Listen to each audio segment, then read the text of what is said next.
চলমান বন্যায় গত ৫ থেকে ৭ দিনে চট্টগ্রামে প্রায় ৪০ জনেরও অধিক মানুষ মৃত্যুবরণ করে এবং ৭.৫ লক্ষেরও অধিক মানুষ পানিবন্ধ অবস্থায় তাদের জীবন পার করতেছে।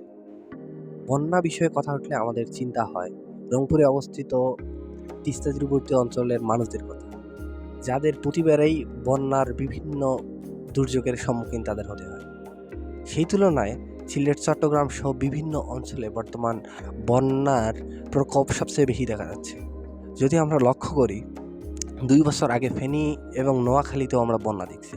সেখানে মানুষের প্রচেষ্টায় ত্রাণ সামগ্রী পৌঁছানোর সমস্ত ব্যবস্থা সাধারণ মানুষ করেছে, নিজের হাতে করেছে।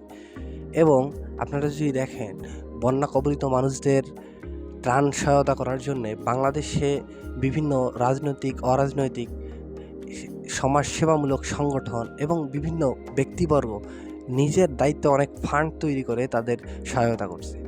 এভাবে বন্যা কবলিত মানুষদের পাশে সবাই দাঁড়িয়েছে।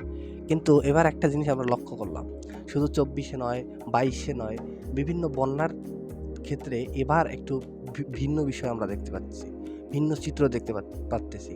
নিউজ এবং অনলাইন নিউজ যদি আমরা দেখি তাহলে আমরা দেখতে পাই বর্তমান বাংলাদেশে কিছুই হচ্ছে না, শুধুমাত্র হচ্ছে বিশ্বকাপ কেন্দ্রিক সবাই ব্যস্ত।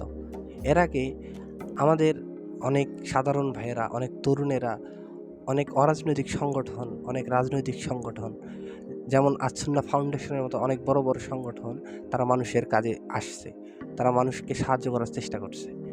শুধুমাত্র একটা কারণে তারা কেন জানি এবার অতটা আগ্রহ দেখাচ্ছে না।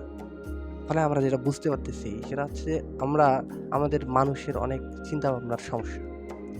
কেন সমস্যা? যদি এর আগে যে ২২-এর ফান্ড এবং ২৪-এর ফান্ড নিয়ে আমরা বিভিন্ন প্রশ্ন তুলছি, মানুষকে বিভ্রান্ত করার চেষ্টা করছি, আমরা ভালো কাজে উৎসাহ না দিয়ে এখানে আরও প্রশ্নবিদ্ধ করার মতো অনেক প্রশ্ন আমরা ছড়িয়ে দিছি। ফলে মানুষের ভালো কাজের প্রতি আগ্রহ অধিকাংশ অনেক অনীহা তৈরি হচ্ছে। ফলে আমরা এবার এর বাস্তব নমুনাটা আমরা দেখতে পারতেছি।